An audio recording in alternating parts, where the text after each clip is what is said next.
We fought, but like you just see at the end of the day, they just were more physical than us. They weren't a great matchup for us, and that was definitely accentuated. There'll be no conference title coming to Manitoba this year, but national title hopes remain alive as the Bisons have one last chance to qualify for the U Sports Nationals tonight in Victoria against their toughest opponent yet. I'm Joey Slattery, and this is your Bisons Canada West Bronze Medal Game Preview. After rewatching it and all the emotions settling down, we just didn't have enough size to match them. They're probably the biggest team in Canada right now, and we are one of the smallest with only one center. Manitoba's main point of concern heading into last weekend's conference semifinal with UBC ended up being the difference, as the Thunderbirds dominated the paint, grabbing 12 more rebounds than the Bisons and outscoring them 50-30 in the paint, en route to an 87-79 win. We're strong, certainly is defensively on the perimeter. Where we've been a little weaker, especially recently, is our ability to throw multiple big bodies at people inside. And, they don't get a lot of their scoring from the perimeter, and they get a lot of their scoring from inside. Just a 1-point deficit at the half for the Bisons. The T-Birds went on an 11-0 run to begin the third quarter, piling up 29 second-chance points to Manitoba's 12 and adding 25 points off turnovers by game's end.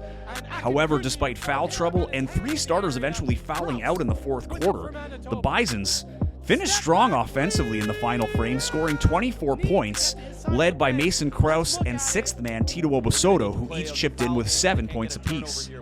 Shows that even when our back's against the ball, we're still going to go out swinging. And that just shows with Tito had some big threes in the fourth quarter. Like you said, Haven, everyone just did their own job. And it wasn't enough for that day, but it just shows that we're going to fight every time. Perhaps building some momentum into tonight, where the Bisons play the nation's #1 ranked Victoria Vikes for Canada West Bronze.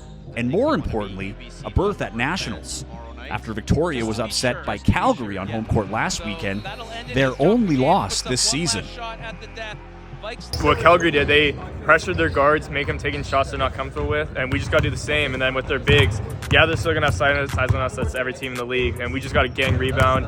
Everyone just help out. Darren maybe get 8, I'll go 8 myself. Kieran try and get 15. I think we have some of the tools to be able to deal with some of their better guys. But they're obviously they're #1 in every coach's poll for the entire season for a reason. They're certainly the best team in the country, but we think we're pretty good too. Boasting one of the best backcourts in the country, even without reigning U Sports Player of the Year Diego Mafia, this matchup actually bodes better for the Bisons than last weekend's, though they're going to need to bring their A-game to Victoria if they hope to hand the Vikes a second consecutive loss for the first time since 2019. Tonight's tip-off is set for 9 o'clock Central Time and will be streaming live on Canada West TV. I'm Joey Slattery.